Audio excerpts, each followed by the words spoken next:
conference realignment is here. It is imminent, and I don't think there's any doubt about that. From sea to shining sea in college football, the headlines and rumors over the next week to month in college football will be incredible. It's why I have stressed, make sure you're following me on Twitter at LateKickJosh, because we don't have a show every hour of every day, and I can guarantee you there's going to be a whole lot to talk about. It's not an if, it's just a matter of when. Now, the $1 million question, or $150 million question if you read the headlines, is who's going to end up where?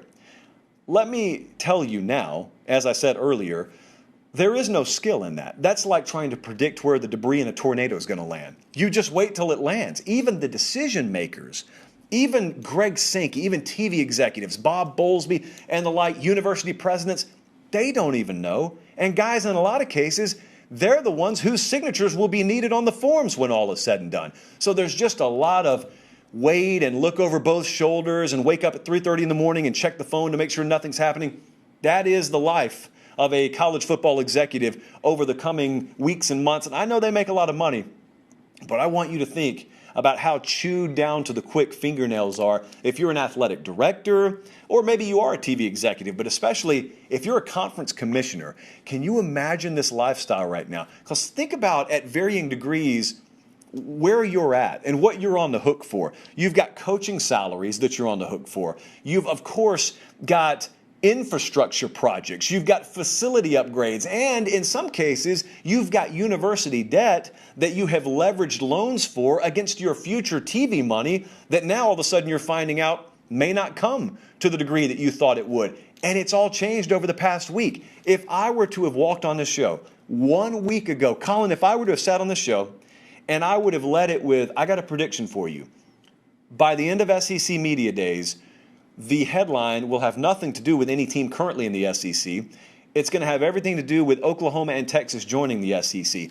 You would have had me fit for a straitjacket. I would have been in the nearest padded room, which goes to show you should never laugh at predictions, first off, because the craziest ones sometimes end up being the ones coming true. And secondly, Bob Bowlesby was completely blindsided by this. There are many powerful, influential people in the Big 12 and in college football, in College Station, Texas, to be included, that were blindsided by this. So it changes that quick. So that's what this next month or 2 months are going to be like. So I'm just warning you, get ready for it. But the conference realignment proposals that I've seen floating around, I haven't really participated. I've seen a lot of you guys send me your best graphics, and you've told me, well, I think if these two teams come to the SEC, this is what the division should look like. And then others say, no, we should go to the quadrants format. Well, who's going to move to the Big 12? Well, who's going to the Big 10? There's no skill in it. There's no skill in it. So here's what I think I do know.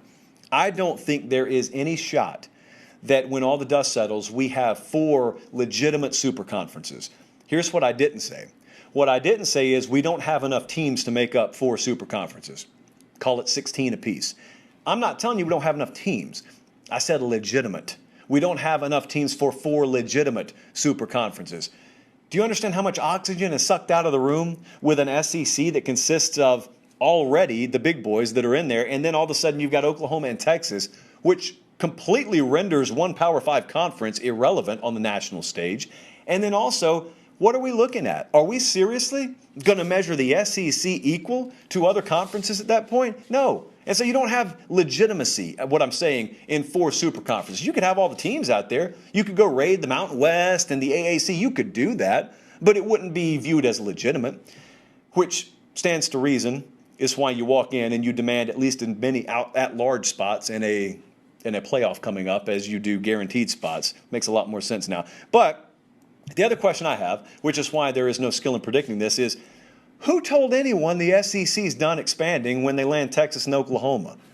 Nobody. Nobody told you that. Nobody told you a super conference just has to be 16 teams. It could be 20, could be 24. And if they have other big-time brands knocking on the door and they're already willing to up in the apple cart to go get Texas and Oklahoma, who's to say they don't say yes to 2 or 3 more marquee brands, at which point you've even further diluted the concept of having multiple super conferences.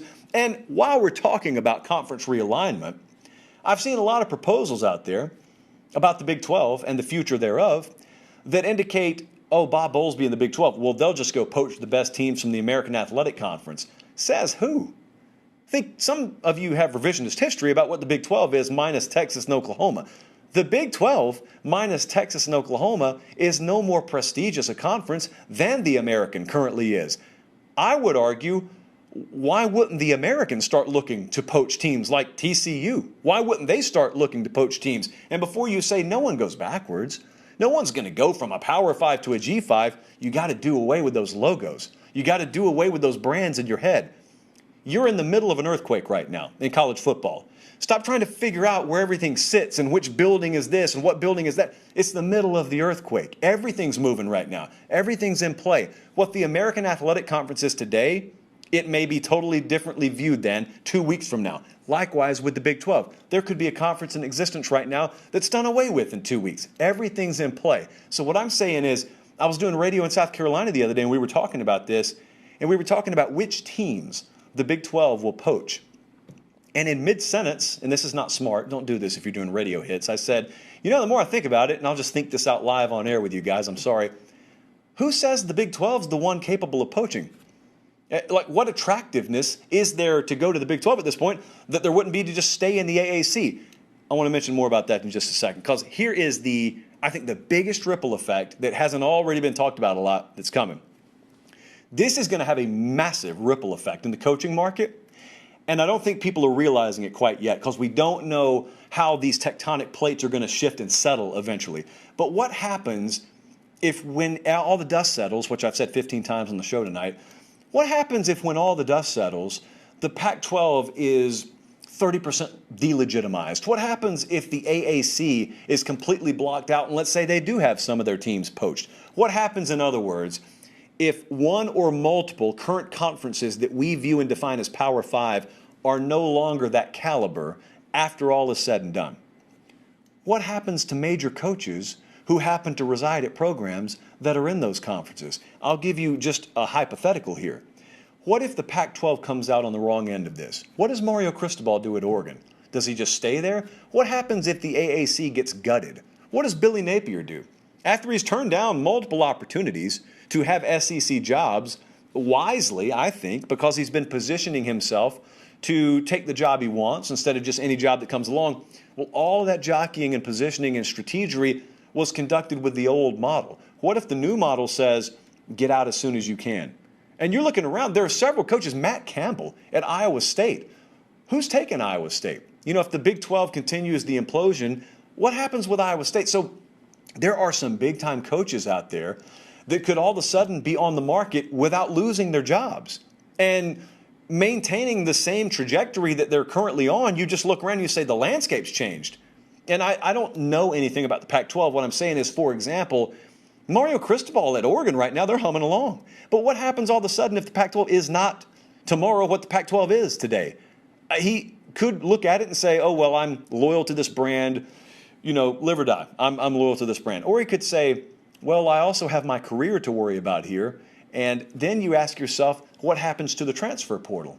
If players all of a sudden are reading web articles and looking on Instagram and TikTok and looking on the web and looking on TV and they're being told the Power 5 program you committed to is no longer in a conference that's labeled Power 5 anymore, you're not going to have as easy access to this and that and yada, yada, yada. What happens to the transfer portal? So you see there are a lot of ripple effects out there still to come, and I think it's inevitable at this point for conference realignment to where you are in the middle of a college football earthquake. There is no skill in predicting when it will end. There's no skill in predicting what the landscape will look like when it's done. Just find the nearest door frame. I grew up in Georgia. No one knows earthquake protocol there, but I watched Saved by the Bell. So I know that when the earthquake strikes, you get under the door frame. Just find the nearest door frame right now. My advice to you, the college football public.